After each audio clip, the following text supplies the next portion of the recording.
জানেন কি কেন এটিএম কার্ডের পিন 4 অঙ্কের হয়? এর পেছনে লুকিয়ে এক চমকপ্রদ প্রেমের গল্প। 6 নয় 4 অঙ্ক, স্ত্রীর কারণেই বদলে গেল এটিএম পিনের ইতিহাস। এক রাতের ভাবনা আর বদলে গেল ব্যাংকিং দুনিয়া। কিভাবে জন্ম নিল 4 অঙ্কের পিন? ভেন্ডিং মেশিন থেকে এটিএম, 4 অঙ্কের পিনের নেপথ্যে অবিশ্বাস্য কাহিনী।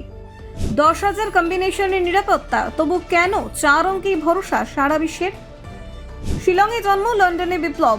এটিএম পিনের নেপথ্যে জন শেফার্ড ব্যারন। 6 অঙ্ক মনে রাখতে পারলেন না স্ত্রী, তাই সারা বিশ্ব পেল 4 অঙ্কের পিন। ব্যাংক বন্ধ, মাথায় এলো আইডিয়া, সেখান থেকেই এটিএম এর সূচনা।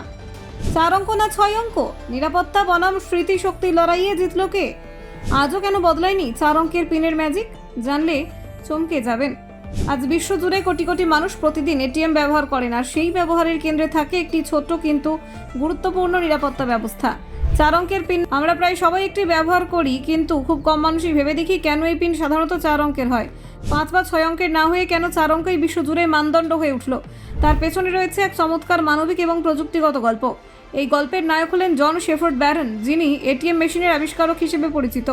1960-এর দশকে তিনি যখন স্বয়ংক্রিয় টাকা তোলার যন্ত্র নিয়ে কাজ করেছিলেন, তখন নিরাপত্তার জন্য একটি পিন নাম্বার ব্যবস্থার কথা ভাবেন। প্রথমে তার পরিকল্পনা ছিল 6 অঙ্কের পিন রাখার, যাতে নিরাপত্তা আরও মজবুত হয়।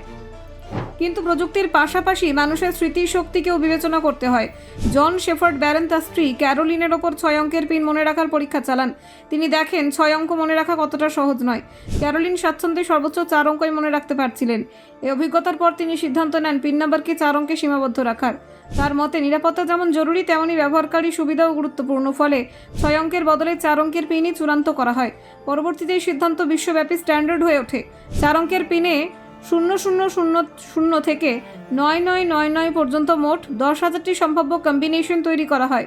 নিরাপত্তা বিশেষজ্ঞদের মতে এটিএম মেশিনে সাধারণত সীমিত সংখ্যক চেষ্টার সুযোগ থাকে, ফলে কোনো অপরিচিত ব্যক্তির পক্ষে সঠিক পিন অনুমান করা অত্যন্ত কঠিন হয়ে দাঁড়ায়। এই 4 অঙ্কের সিদ্ধান্ত আসলে ছিল নিরাপত্তা এবং মানবিক সীমাবদ্ধতার মধ্যে এক নিখুঁত ভারসাম্য।